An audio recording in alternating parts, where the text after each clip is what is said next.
melintasi gelap dunia. Apapun keadaan, hati dan perasaan, tak membatasi kuasa-Mu di dalamku. Kasih-Mu kepadaku, menerima apa adanya. Dalam kelemahanku, kuasa Tuhan jadi sempurna. Ku kan selalu kembali padamu, yang ku perlu hanyalah Kau Tuhan. Cinta-Mu membuatku mengerti siapa aku yang sebenarnya.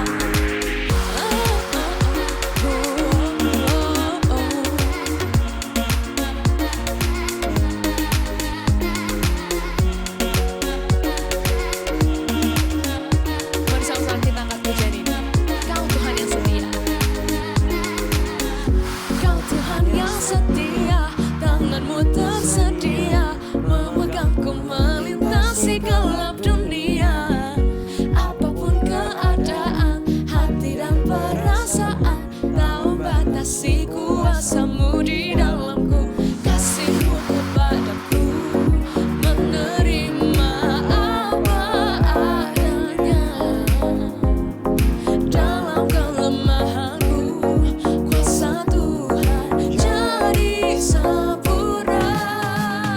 Ku kan selalu kembali padamu, yang ku perlu hanyalah Kau Tuhan. Cinta-Mu membuatku mengerti siapa aku yang sebenarnya.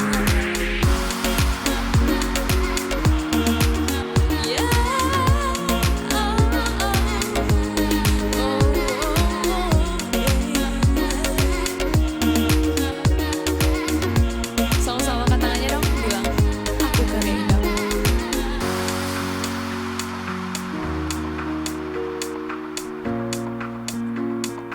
One, two, three, four. Aku karya indahmu, karena ku cerminanmu. Kau ciptakan diriku serupa gambaranmu. Aku karya indahmu, karena ku cerminanmu. Kau ciptakan diriku serupa gambaranmu. Ku kan selalu kembali padamu, yang ku perlu hanyalah Kau Tuhan. Cinta-Mu membuatku mengerti siapa aku yang sebenarnya. Ku kan selalu kembali padamu, yang ku perlu hanyalah Kau Tuhan. Cinta-Mu membuatku mengerti siapa aku yang sebenarnya. Beri kemuliaan dong buat nama Tuhan. Haleluya. Teman-teman, sebelum kita memberi persembahan, mari kita berdoa. Tuhan, terima kasih untuk berkat yang telah Kau berikan kepada kami hari ini. Hari ini kami ingin memberi persembahan, kiranya persembahan ini berkenan di dalam-Mu ya Tuhan. Hanya di dalam nama Yesus kami berdoa. Haleluya, amin. Persembahan dapat dilakukan melalui transfer melalui rekening berikut ini atau dapat scan QR code yang tertera di layar. Mari kita deklarasikan persembahan ini bersama-sama. Pada saat kami membawa persembahan, kami percaya pintu surga terbuka dan berkat Tuhan dicurahkan. Saya menerima sekolah, studi, dan masa depan yang cerah, keterampilan, kecerdasan, dan hikmat dilipat gandakan. Semua pelajaran dibuat berhasil, nilai-nilai dan prestasi sekolah saya Tuhan tingkatkan, semua biaya-biaya dapat dilunasi, saya menerima hadiah, kejutan, dan penghargaan. Semua kebodohan, penyakit, dan kerugian dihalau dari dalam hidupku, keluargaku, dan studiku. Ini adalah waktu memberi persembahan dalam nama Yesus. Haleluya.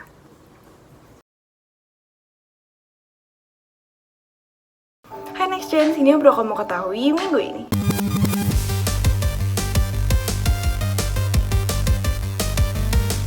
Jangan lupa untuk ikuti ibadah online setiap hari minggunya ya. Dan kalian yang ketinggalan bisa langsung cek YouTube GBI WTC Serpong di playlist Next Gen Teens.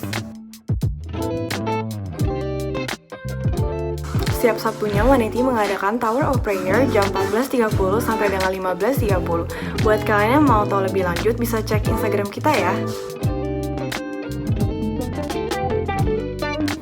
Selama pandemi, kalian pasti di rumah aja, nggak tahu mau ngapain, gabut, atau butuh teman untuk curhat.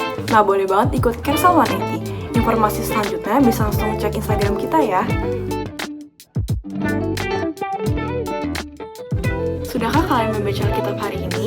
Kalau belum, langsung di-download ya aplikasi Suka Membaca Alkitab, karena sekarang sudah tersedia di Play Store maupun di App Store. Jangan lupa dibaca. Oke deh, itu aja yang perlu kalian ketahui minggu ini. Jangan lupa untuk selalu mengikuti protokol setiap kalian pergi ya. Stay safe, stay healthy, and see you. Teman-teman, kita mau sama-sama siapin hati kita siapin hidup kita mau datang sama Tuhan. Sama-sama kita angkat pujian ini. Worthy of every song we could ever sing, worthy of all the praise we could ever bring, worthy of every breath we could ever breathe. We live for you.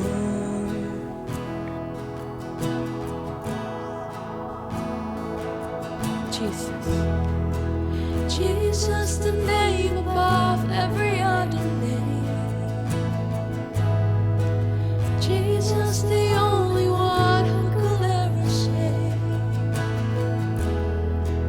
Worthy of every breath we could ever breathe. We live for you.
Halo semua. Welcome to GBI WTC Next Gen Service. It's so good to have you guys in here. How are you? Gimana kabarnya nih teman-teman semua seminggu ini? Gue berdoa kita semua bisa tetap sehat, tetap ada dalam perlindungan Tuhan. Dan sebagai next gen nih, SMP, SMA, kuliah, kita udah masuk pertengahan tahun, ini bulan Juli. Seharusnya baru-baru ini selesai ujian. Benar gak sih? Gimana teman-teman ujiannya? Gue berharap semuanya bisa mengerjakan ujiannya dengan bagus, dengan integritas juga, dan dapat hasil yang memuaskan. Anyway, di sini juga, ya seperti yang teman-teman lihat, gue rekaman dari rumah. Kita semua belakangan ini lagi rekaman dari rumah, melihat angka COVID yang terus naik di Indonesia. Jadi, gue juga mau kita semua, mengajak kita semua buat berdoa, buat bangsa ini. Bukan cuma berdoa buat bangsa ini, tapi kita juga take part dengan stay home, stay safe, stay healthy, jaga kesehatan, olahraga, makan yang sehat, minum vitamin. Apapun yang bisa kita lakukan untuk jaga kesehatan kita. Gue berdoa kita semua tetap dijaga sehat selalu. Amin. Nah, sebelum kita mulai masuk ke dalam firman Tuhan, yuk mari sama-sama kita berdoa. Tuhan Yesus, terima kasih Tuhan atas kesempatan yang kau berikan. Tuhan, kalau sekarang kami ingin mendengar sedikit firman-Mu Tuhan, ajari kami Tuhan, ubah hidup kami biar semakin hari hidup kami menjadi semakin serupa dengan Kristus. Terima kasih ya Bapak, kami siap mendengarkan dalam nama Yesus. Amin. Amin. Amin. Oke. Nah, sekarang nih, gue punya pertanyaan buat teman-teman semua. Siapa di sini yang tidak pernah punya argumen, tidak pernah berdebat sepanjang hidupnya? Ada nggak sih? Kayaknya nggak ada deh. Kita semua pasti pernah debat, berargumen, punya konflik, berselisih sama orang. Keluarga, temen, guru, dosen, you name it. Kita pernah lah berdebat. Hal ini menunjukkan bahwa kita itu sebenarnya punya sesuatu yang kita mau perjuangkan. Benar kan? We have something that we want to fight for. Contoh, dulu waktu SMA, gue termasuk orang yang suka banget debat. Guru apalagi, itu udah jadi sasaran utama yang gue debat. Karena, ya menurut gue pada waktu itu, kenapa sih kolot banget setiap hal? Oh, kenapa peraturannya begini? Kenapa harus begitu? Ya, pemikiran-pemikiran seperti itulah. Jadi gue demen berdebat, berargumen dengan guru. Nah, kalau teman-teman sendiri gimana? Hal apa yang biasanya teman-teman debatin nih? Dan biasanya misalnya kita lagi berargumen gitu ya. Oh, bahkan ya ini intermezzo. Waktu itu saking sukanya berdebat, gue sempat di kuliah itu ikut tim debat dan lumayan juara. Cuman ya sayangnya nggak diterusin aja karena terpanggil melayani Tuhan ya. Gayanya begitu. Nggak, tapi it was fun. Debat itu menurut gue dulu menyenangkan. Nah, tapi ada beberapa cara dalam berdebat. Benar nggak sih? Ada yang misalnya, apalagi kalau debatnya yang kayak tadi udah pertandingan, kita selalu berusaha cari cara, logika, fakta yang bisa mematahkan argumen lawan bicara kita. Benar nggak? Jadi kita, misalnya dia ngomong A, kita bilang, oh enggak, harusnya tuh bukan gitu. Berdasarkan fakta itu harusnya B. Nah, kayak gitu kita bawa data-datanya. Anyway, kalau itu tadi mungkin yang biasanya. Tapi ada juga yang biasanya kalau debat, siapa yang pernah mengaku salah seperti ini, boleh di rumah masing-masing angkat tangannya. Kita mulai naikkan suara kita. Kita, pelan-pelan mulai makin lama makin kayak teriak. Padahal orangnya tetap di situ dekat dengan kita, tapi kita nadanya makin tinggi, kita teriak. Atau, ya ini mungkin yang lebih ekstrim, lebih parah, ada yang sampai gebrak meja. Ada yang pernah, mungkin kalau di film-film, gue nggak tahu sekarang masih terjadi atau enggak. Tapi kalau dulu, itu misalnya kita nonton film-film, banyak tuh yang, wah gebrak-gebrak meja menunjukkan kekuasaannya, bos-bos gitu kan, gebrak meja. Nah, ada berbagai cara nih untuk berdebat. Oke? Dan tadi kita juga belajar bahwa everybody has something that they want to fight for. Ada hal-hal yang mereka mau perjuangkan. Hal yang mau mereka perjuangkan pun ada banyak banget. tiap orang berbeda. Contoh. Ada orang yang lebih pengen punya kebebasan. Pengen cepat lepas dari orang tua, atau pengen cepat bisa bawa kendaraan sendiri, atau pengen cepat bisa punya HP sendiri, bisa gunain HP sendiri. Banyak banget nih hal-hal yang berkaitan dengan kebebasan. Atau hal lainnya, misalnya mau jadi ketua OSIS, ketua BEM. Atau ketika kita berjuang untuk, ini semoga tidak ada di sini, di tugas kelompok biar kita mendapat bagian yang paling sedikit. Nah, semoga enggak. Lalu selain itu juga misalnya, ini kalau udah ngomongin hal yang lebih serius ya, siapa yang seharusnya menjadi presiden? Atau kita juga berpikir soal woman empowerment, gimana wanita-wanita menjadi bisa lebih produktif, diberdayakan. Banyak banget lah topik-topiknya. Nah, ini adalah banyak hal yang bisa jadi kita perjuangkan selama hidup kita. Oke? Dan nggak salah. Yang sekarang gue mau highlight di sini adalah biasanya ketika diperhadapkan pada konflik-konflik yang sehari-hari lah ya, ini kita temuin hal-hal yang kita mau perjuangkan. Biasanya respon manusia itu ada 3 ini nih. Biasanya. Yang pertama, ada yang mungkin langsung marah, ke-trigger gitu emosinya. Oke? Lalu yang kedua, ada yang mungkin nggak peduli. Jadi memilih untuk tidak peduli. Ya udah, kalau ada isu itu, permasalahan itu, ya udahlah, dianggap sepele aja dan ya udah nggak usah dipikirin lagi. Atau yang ketiga, mungkin jadi galau atau memiliki dilema. Jadi kayak dipikirin terus. Jadi misalnya kayak misalnya tadi mau punya lebih kebebasan. Aduh, kalau gue punya kebebasan gue bisa ini. Aduh, tapi nanti kalau gue udah bebas berarti gue nggak dapet duit jajan lagi dari orang tua. Padahal duit jajan gue lumayan banyak. Aduh, tapi gue pengen bisa nggak diatur-atur. Kita semua punya nih hal-hal kayak gini gitu. Sekarang yang mau kita sama-sama gali di sini adalah apa sih kata Alkitab tentang argumen? Seru banget nggak sih? Kita mau lihat. Ternyata Alkitab kasih kita beberapa tips loh tentang hal ini. Nah, di sini kita mau belajar dari Yakobus. Oke? Kitab di Perjanjian Baru, kitab Yakobus. Tapi sebelum masuk ke kitabnya, kita mau mengenal penulisnya dulu, si Yakobusnya. Siapa sih Yakobus ini? Yakobus adalah salah satu saudara dari Yesus. Nah, jadi Yesus dulu punya saudara nih waktu dari bumi. Kan ya namanya dia lahir ke dunia, ada keluarga, ya punya saudara gitu. Nah, si Yakobus ini, oke, ini coba teman-teman bayangin ya. Dulu, kan orang-orang belum melihat perjalanan Yesus sampai pada akhirnya. Kita sekarang, kita kan baca Alkitab udah tahu nih, oh awalnya kayak gini, oh sampai Yesus mati di kayu salib, bangkit pada hari yang ketiga, kita tahu cerita, the whole story. Tapi pada zaman itu, waktu Yakobus hidup, gak ada. Jadi yang Yakobus lihat itu apa? Ya Yesus ini sebagai orang aja, orang saudara dia, tapi kok agak aneh ya? Agak aneh kenapa kok melakukan mujizat, bisa, wah kayaknya berkuasa banget. Terus ngajarin orang-orang hal-hal yang dia tidak berpikir bahwa orang kayak Yesus bisa mengerti hal-hal itu gitu. Karena ini saudara yang dia ketemu sehari-hari, waktu main kecil, main congklak bareng, ya, main petak umpet bareng gitu.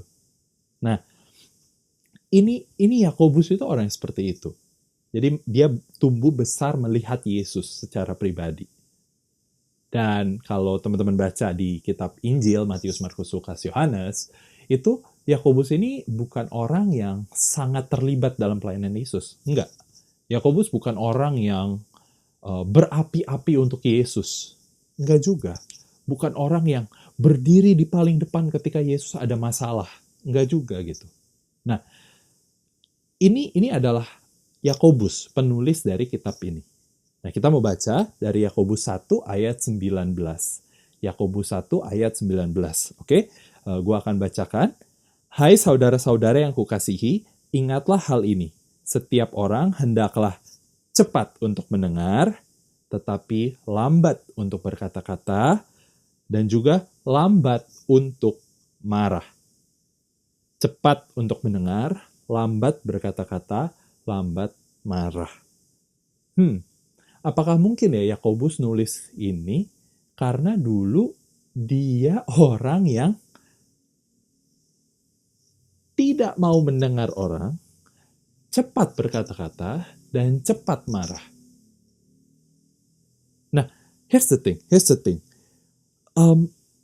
Semuanya berubah ketika Yakobus mengalami Tuhan secara pribadi. When he encountered God, hidup dia berubah dan akhirnya dia bisa menulis ayat ini. Dia menulis satu hikmat yang luar biasa bahwa setiap orang seharusnya cepat untuk mendengar, lambat untuk marah, lambat untuk berkata-kata. Nah, James is saying that you have to listen, walaupun kamu tuh harus mendengarkan orang, even though you are right, walaupun kamu tahu kamu benar, tapi dengerin dulu deh, jangan cepat berkata-kata. Lalu berikutnya, dengerin orang lain walaupun kita tidak tahu the whole story. Walaupun kita belum tahu cerita keseluruhannya. Atau bahkan walaupun kita udah tahu cerita keseluruhannya, coba dengerin dulu deh.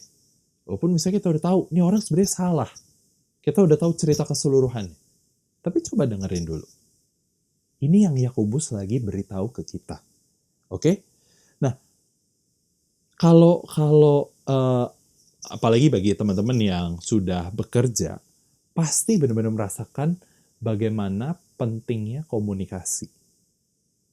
Ini ada satu buku yang mengarang namanya Stephen R. Covey.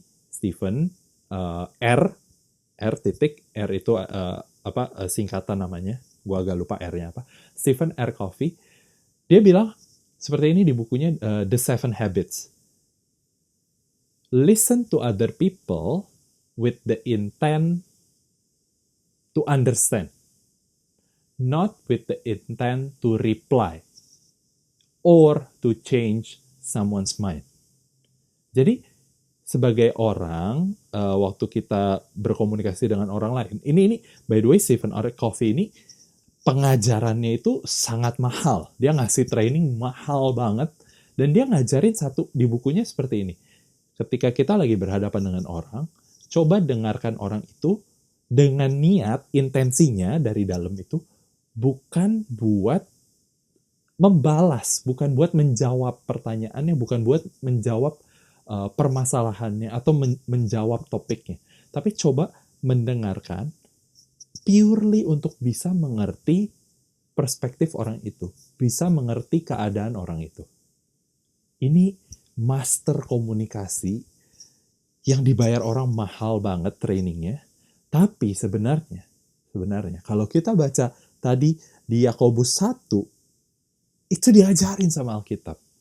Keren banget gak sih? So, if you encounter an argument, if you're in conflict, coba deh dengerin lawan bicaranya, tapi dengerin bukan dengan niatan untuk meng-counter, bukan dengan niatan untuk membalas.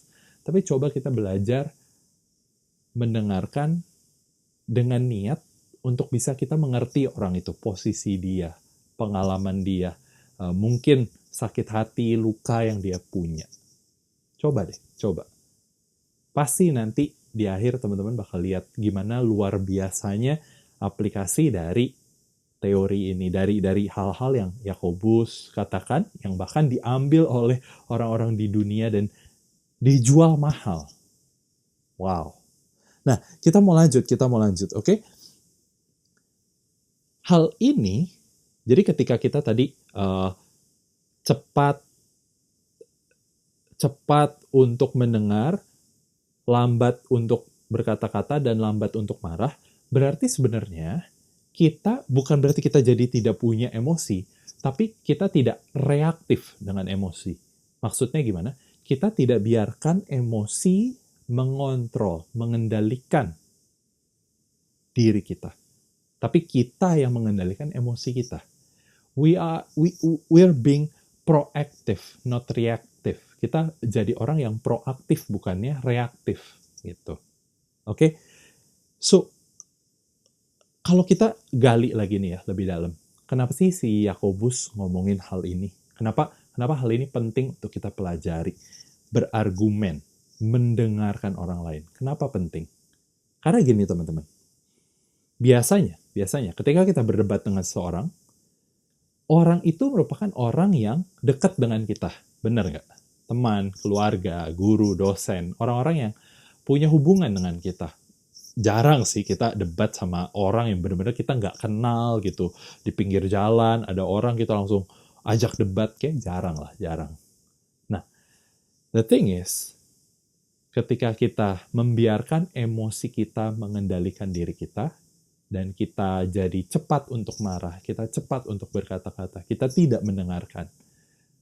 Apa hasilnya? Kita jadi bisa melukai orang lain dengan perkataan kita, dengan kemarahan kita. Pada akhirnya, hubungannya jadi rusak. The relationship is damaged, is broken. Nah, ini yang mau kita pelajari sama-sama. Bahwa sebenarnya, kita tidak pernah memenangkan suatu hubungan dengan argumen. Kita memenangkan sebuah hubungan dengan mendengarkan, dengan pengertian. Here's the bottom line for today's sermon. Ini garis bawahnya. Ini hal yang mungkin bisa bilang paling penting untuk kita ingat dari firman Tuhan pada hari ini. You never win an argument if you lose the relationship. Kalau misalnya kamu menang nih debatnya, tapi kamu kehilangan hubungannya, pada akhirnya kamu kalah. Padahal gua kalah, kita kalah. Jadi misalnya lagi dalam konflik, kita lagi berdebat, lagi berargumen dengan orang, coba dipikir ulang, apakah sebegitu pentingnya untuk kita memenangkan argumen ini? Kita lebih pengen kita menang argumennya dalam jangka panjang ya, atau kita menang relationship-nya, menang hubungannya. Kita tetap punya hubungan yang erat dengan orang itu. Which one do you choose? Win the argument or win the relationship? Sekali lagi gue ulang, you never win an argument if you lose the relationship. And I pray, gue berdoa, gak ada satupun dari kita di sini yang kehilangan hubungan kita, yang jadi rusak hubungannya, hanya karena kita mau menang debat, mau menang berargumen. Kita mau, kita naikin suara kita teriak-teriak, kita gebrak meja hanya demi menang. Tapi in the end, kita malah kehilangan hubungannya. That's quite painful. Not quite, even. That's very painful. Dan gue gak mau kita di sini mengalami hal itu. Oke, nah jadi coba deh tanya ke diri teman-teman, setiap misalnya lagi dalam konflik, lagi dalam argumen, coba tanya hal ini. Kalau biasanya orang mungkin akan tanya gini, gimana ya cara gue menangin argumen ini? Gimana gue ngalahin dia? Oke? Sekarang coba pikirnya gini, gimana ya cara gue menangin hubungan ini? How do I win the relationship instead of the argument? Got it? Dicatat? Gue encourage kita semua di sini, waktu dengerin firman Tuhan juga dicatat, karena mungkin aja suatu saat bakal berguna atau kita bisa share ke teman-teman. Nah, sekarang kita mau masuk ke aplikasinya, hal-hal praktikal yang kita bisa lakuin. Oke? Yang pertama, ingat ini. Cepat mendengar, lambat berkata-kata, lambat marah. Coba ulang sama-sama dengan gue ya. Repeat after me. Cepat mendengar, lambat berkata-kata, lambat marah. Sekali lagi. Cepat mendengar, lambat berkata-kata, lambat marah. Sekali lagi. Cepat mendengar, lambat berkata-kata, lambat marah. Oke? Pertama, ingat-ingat itu. Yang kedua, langkah praktikalnya adalah waktu kita lagi dalam argumen, coba pause, berhenti bentar, dan berdoa. Oke? Take a time, take a break. Coba waktu lagi, wah nih lagi panas banget, coba hentiin dulu sesaat dan berdoa. Minta tuntunan Tuhan, coba tenangin hati, oke? Pause and pray. Jadi yang pertama tadi ingat 3 hal itu. Lalu yang kedua, pause and pray. Dan yang ketiga adalah try to empathize. Empathize, berempati. Berempati ini maksudnya gimana sih? Maksudnya kita coba menempatkan diri kita di posisi orang tersebut. Gimana ya kalau kita jadi orang itu? Oke? We try to fit in to their shoes. Kita coba mengerti perasaan, pengalaman dari orang ini. Bukan cuma dengerin, bukan cuma mau menang, tapi coba empati, mau mengerti, mau mendengarkan. Gimana teman-teman? Gue berharap sermon hari ini bisa jadi berkat buat kita semua, bisa membuat kita jadi tahu gimana caranya membangun hubungan, mempertahankan hubungan dan memenangkan hubungan, bukan hanya memenangkan debat. Gue yakin akan ada banyak nanti hubungan yang dipulihkan, hubungan dengan keluarga, teman-teman, guru, dosen, akan banyak hubungan yang dipulihkan. Amin. Amin. Mari kita bersatu dalam doa sebelum kita menerima perjamuan kudus. Tuhan, terima kasih banyak Tuhan atas firman yang Kau berikan. Kau telah mengingatkan kami bagaimana kami perlu cepat untuk mendengar, lambat berkata-kata, dan lambat untuk marah. Tuhan, ajari kami, berikan kami kekuatan Roh Kudus-Mu biar turun ke setiap kehidupan kami, sehingga kami memiliki kekuatan untuk melakukan hal-hal tersebut. Dan aku berdoa Tuhan secara khusus biar Engkau yang memulihkan setiap hubungan yang rusak, hubungan dengan keluarga, hubungan dengan teman-teman, hubungan dengan guru, dengan dosen, dengan orang-orang di sekitar kami. Jika ada hubungan yang rusak, Tuhan, Kau turut campur tangan, mengembalikan, merestorasi hubungan tersebut. Terima kasih ya Bapak, terima kasih ya Tuhan atas hari yang indah ini. Tuhan, aku juga berdoa secara khusus untuk kesehatan kita semua. Aku berdoa Tuhan biar Kau yang menjagai kesehatan kami, apapun yang kami lakukan, sekolah, kuliah kami percaya itu semua ada di dalam perlindungan Tuhan. Berkati juga keluarga kami, keluarga besar, lingkungan sekitar kami. Kami yakin Tuhan, Kau masih pegang kendali. You're still in control. Dalam nama Yesus kami siap untuk menerima perjamuan kudus. Amin. Amin. Amin. Shalom saudara, mari sama-sama kita mempersiapkan hati kita untuk menerima perjamuan kudus. Siapkan anggur dan roti saudara. Jika saudara sudah mempersiapkannya, saya jemput saudara untuk bangkit berdiri dimanapun saudara berada.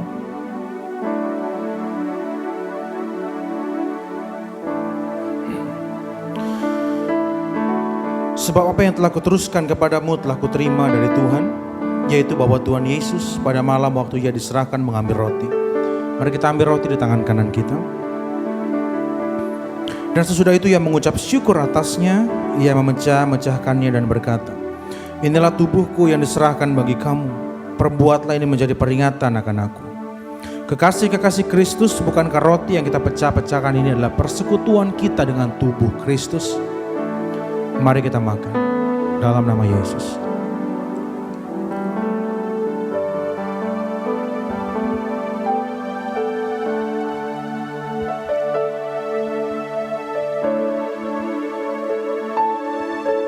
Mari kita angkat cawan di tangan kanan kita di hadapan Tuhan.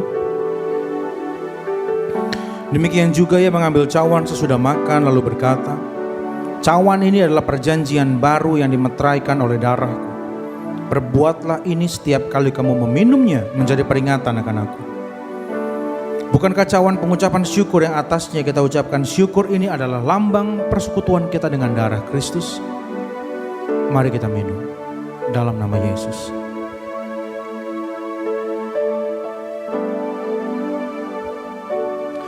Mari naikkan syukurmu di hadapan Tuhan. Sampaikan doa-doamu di hadapan Tuhan. Sampaikan keluh kesahmu. Sampaikan terima kasihmu. Karena Dia Allah yang mendengar. Dia Allah yang tidak pernah meninggalkan kita. Dia selalu ada. Dia ada di mana saudara berada. Belajar, cari damai sejahtera Tuhan dalam hidupmu. Karena Tuhan tidak pernah meninggalkan kita. Terima kasih Tuhan, terima kasih, terima kasih. Untuk kesetiaan-Mu Tuhan yang tidak pernah berubah. Dulu, sekarang, bahkan sampai selama-lamanya. Ajar kami Tuhan untuk berlaku setia seperti Engkau setia kepada kami Tuhan. Supaya kami bisa menghargai hidup kami yang Kau berikan. Kami bisa menghargai Tuhan setiap hal yang Tuhan telah percayakan dalam hidup kami. Kami gak mau sibuk membandingkan diri dengan yang lain. Kami mau masuk ke dalam rencananya Tuhan. Banyak orang didiskualifikasi karena mereka keluar dari jalurnya dan masuk ke jalur yang lain. Tapi tidak demikian bagi setiap anak-anak muda yang ada di tempat ini Tuhan. Kami mau fokus kepada jalan yang Tuhan telah tetapkan kepada kami. Kami mau masuk ke dalam panggilan destiny yang Tuhan telah tetapkan dalam hidup kami. Dan dengan semua bakat, talenta, karunia Tuhan berikan kepada kami, Tuhan akan berikan kami juga kemampuan untuk mengelolanya. Sehingga kami Tuhan bisa menjadi jawaban, menjadi berkat bagi banyak orang di sekitar kami. Terima kasih Tuhan, terima kasih. Aku berdoa Tuhan secara khusus di masa-masa ini Tuhan, di mana kami masih bisa beribadah meskipun di rumah. Aku berdoa pandemi ini tidak akan mempengaruhi keluarga kami Tuhan. Keluarga kami akan tetap harmonis di dalam nama Yesus. Kami berikan kesempatan Tuhan, kami berikan tahta tertinggi di rumah kami masing-masing Tuhan untuk Kau isi Tuhan. Karena Engkaulah Tuhan imam yang agung atas rumah tangga kami Tuhan. Aku berdoa Tuhan damai sejahtera-Mu Tuhan ada atas keluarga kami, atas orang tua kami Tuhan, atas saudara-saudara kami Tuhan. Sehingga tidak akan membuat orang tua kami bertengkar, tidak akan membuat keluarga kami berpisah satu dengan yang lain. Tapi kasih-Mu Tuhan menjadi pengikat kepada setiap kami. Dan apapun yang Tuhan telah berikan kepada kami mau belajar bersyukur. Meskipun kami mungkin harus keluar dari pekerjaan, meskipun mungkin ada keluarga kami yang di PHK Tuhan, tapi kami percaya ini akan membawa kami kepada destiny yang Tuhan berikan kepada kami. Berikan kami hikmat, kreativitas, sehingga di masa-masa seperti ini Tuhan kami bisa mengelola talenta kami dengan baik. Dan kami bisa menghasilkan sesuatu yang belum pernah kami hasilkan sebelumnya. Kami mengandalkan Kau Tuhan. Bersama dengan Tuhan, apapun yang kami hasilkan adalah yang terbaik untuk kami. Kami rindu juga menjadi berkat bagi banyak orang di sekitar kami Tuhan. Kami mau memandang dari caranya Tuhan memandang. Apapun yang terjadi, semua mendatangkan kebaikan bagi orang yang mengandalkan Tuhan. Terima kasih Tuhan, jaga terus hati kami untuk tetap bersyukur kepada-Mu. Kami juga memberkati Tuhan kota di mana kami berada. Berkati Tangerang Selatan, berkati Banten, berkati Indonesia Tuhan. Supaya Tuhan bangsa kami Tuhan bisa pulih Tuhan dari segala krisis Tuhan. Krisis ekonomi Tuhan, krisis kepercayaan. Bahkan isu sara tidak akan lagi berkembang Tuhan. Teroris tidak akan ada lagi Tuhan di bangsa kami Tuhan. Justru di momen ini Tuhan adalah momen pemersatu bangsa. Bahwa kami semua adalah satu, kami semua adalah Indonesia. Terima kasih Tuhan. Biarlah gereja-Mu menjadi jawaban. Dimanapun mereka berada, gereja menjadi jawaban Tuhan. Di kota mereka masing-masing. Sehingga Tuhan, kasih-Mu bisa diterima oleh semua orang di bangsa ini. Terima kasih Tuhan, terima kasih. Dan kalau kami sebentar akan berpisah satu dengan yang lain Tuhan, kami mengangkat dua tangan kami untuk terima berkat yang terbaik daripada Tuhan. Biarlah berkat yang terbaik adalah Bapa di sorga. Berkat yang terbaik dari Tuhan Yesus. Berkat yang terbaik dari Roh Kudus menyertai hidup, keluargamu, sekolah, kuliah, pekerjaan, bisnis, usaha, dan pelayananmu. Mulai hari ini, besok, bahkan sampai selama-lamanya. Kita yang percaya dan diberkati Tuhan, sama-sama kita katakan, amin.